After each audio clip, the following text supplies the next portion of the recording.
आज आपण बनवणार आहोत चिकन मंचाव सूप। इतक्या थंडीत एकदम गरम गरम सूप पिण्याची काही मज्जाच वेगळी असते। तुम्ही एकदा नक्की ट्राय करून बघा। संध्याकाळच्या चहाच्या ऐवजी तुम्ही हे सूप ट्राय करा। एकदम गरम गरम, चव पण एकदम अप्रतिम आणि मेन म्हणजे मुलांचे फेवरेट। त्यामुळे आपण नक्की एकदा ट्राय करून बघा। तर आता आपण सुरुवात करूया। मी इथं कांदा घेतलेला आहे, कोबी, बीन्स, शिमला मिर्च, गाजर आणि थोडंसं स्प्रिंग ऑनियन घेतलं आहे। तर हे आपण सगळ्या भाज्या कट करून घ्यायच्या आहेत बारीक। या भाज्या आपल्या आवडीप्रमाणे कमी जास्त करू शकता। इथं मी लसूण, आलं आणि मिरची ही पण बारीक कट केलेली आहे। इथं आपल्याला पेस्ट घालायची नाही, कट करूनच घ्यायचं आहे, त्यामुळे टेस्ट छान येते सूपला। आणि इथं मी पाऊण वाटी चिकन घेतलेलं आहे। मी हे शिजवून घेतलं आहे बारीक करून। आता आपण एका कढईमध्ये 1 चमचा तेल घालूया आणि ह्यामध्ये आपण बारीक कट केलेलं लसूण, आलं घालूया आणि हे आपण 2 मिनिटासाठी भाजून घेऊया।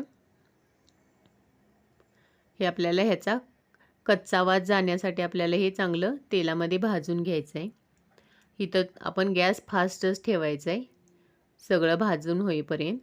आता ह्यामध्ये आपण कट केलेली मिरची घालूया, ही पण आपण भाजून घेऊया।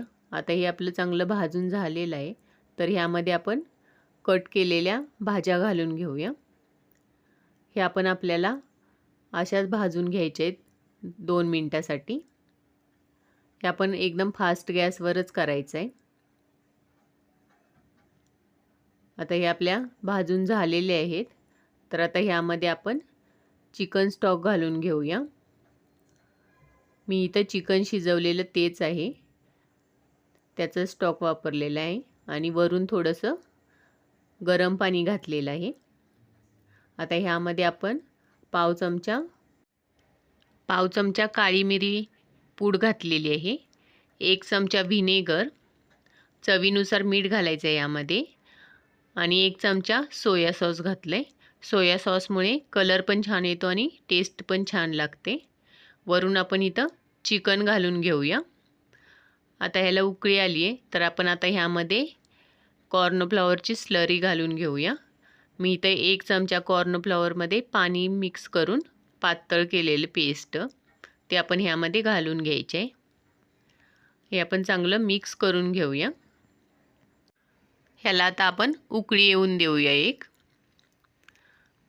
आता ह्याला उकळी आलेली आहे, तर आपण आता गॅस कमी करून 5 ते 6 मिनिटासाठी आपण हे शिजवून घेऊया। आपल्याला हे जास्त शिजवायचं नाही आहे, 5 ते 6 मिनिटं आपण हे ठेवणार आहोत। तुम्हाला हे पातळ वाटत असेल तर तुम्ही कॉर्नफ्लॉवरची स्लरी अजून वापरली तरी चालेल।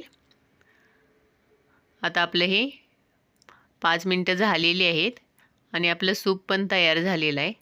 तर वरून आपण कोथिंबीर घालून घेऊया। इथं तुम्ही कांद्याची पात वरून टाकली तरी चालेल। आपलं सूप आता रेडी झालेलं आहे, तर आपण आता हे सर्व करूया। तुम्हाला माझी रेसिपी आवडली असल्यास लाईक, शेअर, कमेंट आणि सबस्क्राईब करा। थँक्यू।